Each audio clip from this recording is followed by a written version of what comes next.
Welcome to Fortress of Faith with Tom Wallace, calling North America to repentance and revival. Welcome back to the Corner of Truth and Courage. You're listening to Fortress of Faith. This is Tom Wallace. Yesterday, I started talking to you about nationalism. What's the Bible's view on nationalism? Is it something that is biblical? Find a statement about that. Well, we do. And if you missed yesterday's broadcast, you can always re-listen or find it for the first time at fortressoffaith.org or .com, same website, fortressoffaith.com or .org. You can also listen to us on Spotify in your car at your leisure. Today, I want to kind of continue a little bit more on nationalism. What do you do about the foreigners that reside now in your country? They've now said, we want to make this our new home. How should they be treated? Got into a bit of a conversation with one of our listeners over the weekend. He sent me a very kind email, but concerned about something that I said about Canada being in trouble with its culture because they have a great majority of foreign-born nationals in their country rather than those who were truly born in Canada. In fact, I just read an article, British newspaper, The Guardian, on that, and criticizing some of the moves that Trudeau is moving their country in, and about 2/3 of their population were foreign-born. By 2040, I think they said, 2030, they expect that closer to 100%. Now, how can that be? Well, think of this. If a country has its national citizens, its indigenous people, but they do not birth enough people to keep up with the next generation. So in one generation, you have two. Still takes a man and a woman, regardless of the woke crowd and the transgender nonsense and stuff. Still takes a male and a female in order to produce a child for the next generation. Well, you have in one generation two people, but they put forward one child to the next generation. So now half of the people, and so if the whole citizenship only does that, China tried that experiment because they were overgrowing in population, so they started forcing the killing of babies in the womb if you had more than one child. And if you gave birth to more than one child into that land, you were going to face the consequences of the government. Now they're in deep trouble because they are losing their workforce. So they've reversed that quickly. So if you drop between or below 1.8, that's what the economists tell us. If you have less, because there is, 2.1, you need at least 2.1 for a society to sustain itself financially, because there's death rates of young people. United States, years ago, I haven't looked accurately what it is today. It used to be 1.8, but with the Latino community, we're up to 2.1. So the indigenous American is not producing more. And eventually, if that status quo remains constant and keeps declining, you'll one day birth yourself out of existence as a people and be taken over by a nation of other nationalities that now make that their country and shape it and ship it to where they want it to make it. Okay, so we kind of talked a little bit about that. By the way, the person who sent me that email, I have replied to you. This is an expensive phone call to you. I've tried sending the email back to you, but it keeps bouncing back. So we must not have your email correct when it was sent to us there on our website. So please respond to us there. We'll be glad to get back in touch with you with that. All right. So what does the Bible say about strangers in the land? Foreigners, because that's what the word strangers, someone who's strange to you. They're strange because their culture is different. Their nationality is different. Their language is often different. Their food is different. What they value is maybe different from you. So, that's why it's kind of, that's strange. It's strange you do that. We had a fella in our Bible college in England from Burma. And I don't know how many times I heard from the family that told me this, because it was a shocking thing to them there. They let this guy stay in their home to attend our Bible college, family, my church. And he, the fella there, did his business in a 5-gallon paint bucket, one of those plastic buckets there. And in the morning, just opened the door and threw it right out onto the street. Difference in culture, I'd say. Well, there was a lot of learning for this young man. So, there's different values and different ways that we do things. Here's what the Bible says. Leviticus chapter 19, verse 34. But the stranger that dwelleth with you, this was God's instruction to Israel, when they come into your country, but the stranger that dwelleth with you shall be unto you as one born among you. So in other words, don't treat him any different. And thou shalt love him as thyself. For ye were strangers in the land of Egypt. I am the Lord your God.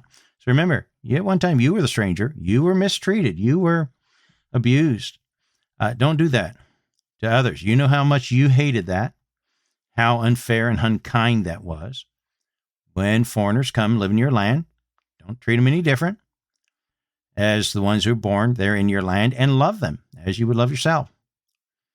Here's more instruction about dealing kindly with strangers in the land. Exodus chapter 22, verse 21.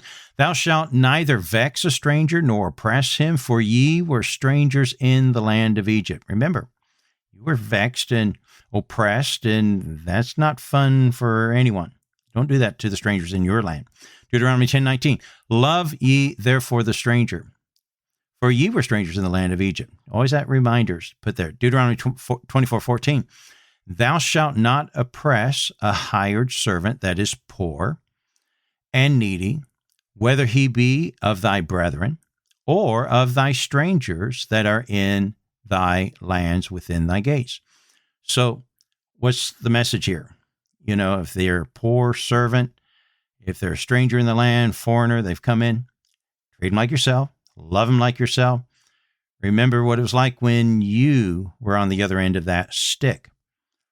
Okay? Let me say something about hired servants. There was a time in the colonies, and you need to understand the colonies were British colonies. They weren't American colonies. They were British colonies.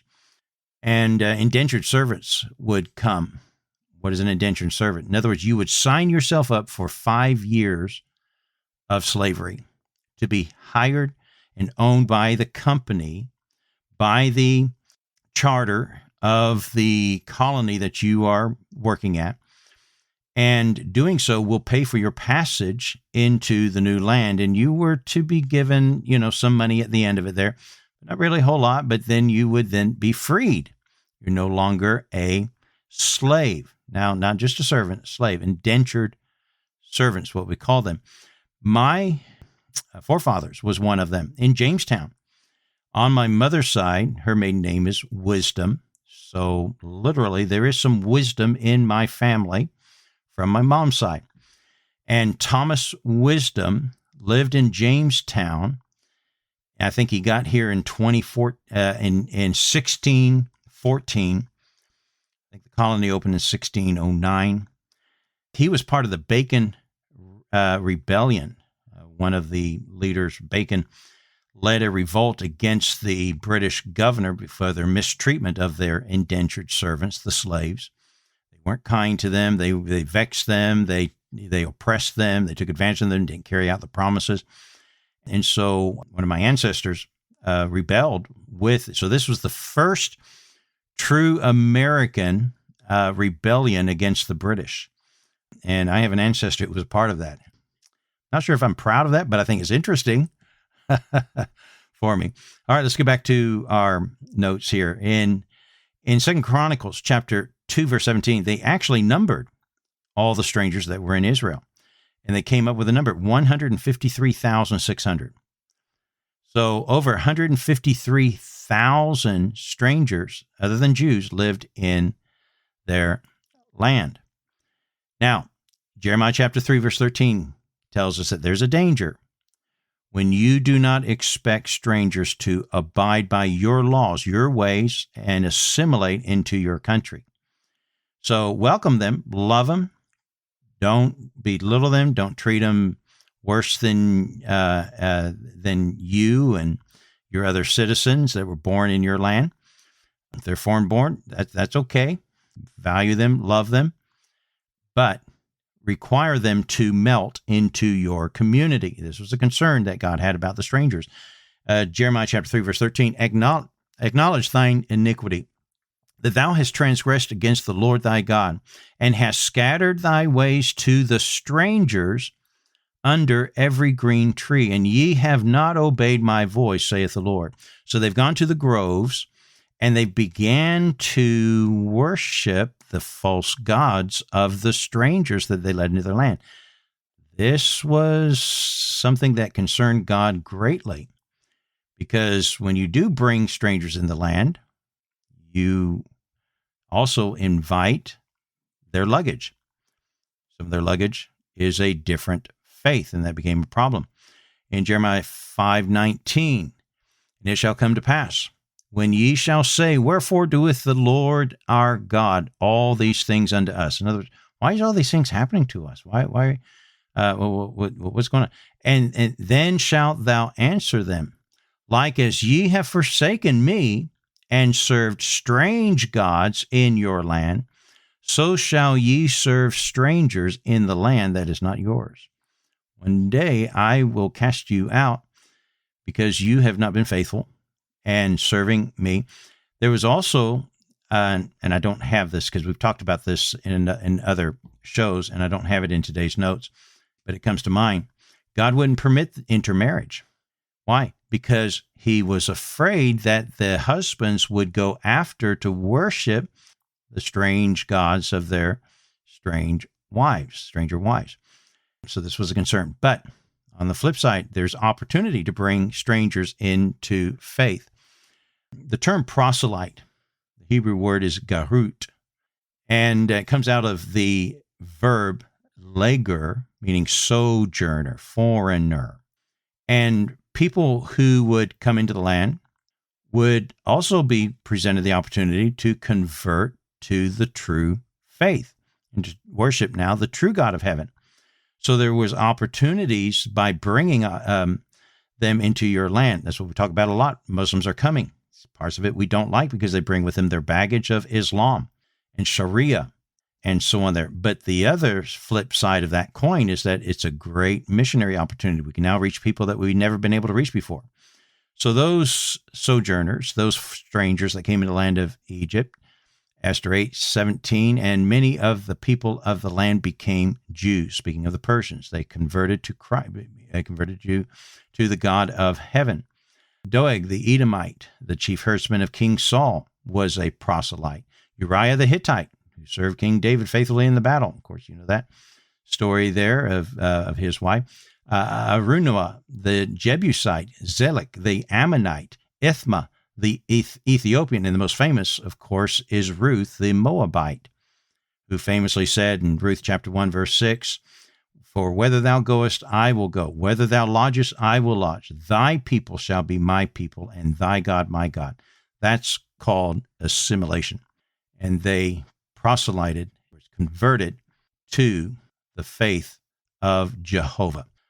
Well, folks, that's going to be it for today. We'll talk more on these subjects in the next broadcast. So I hope you'll join us tomorrow at the corner of Truth and Courage. God bless you.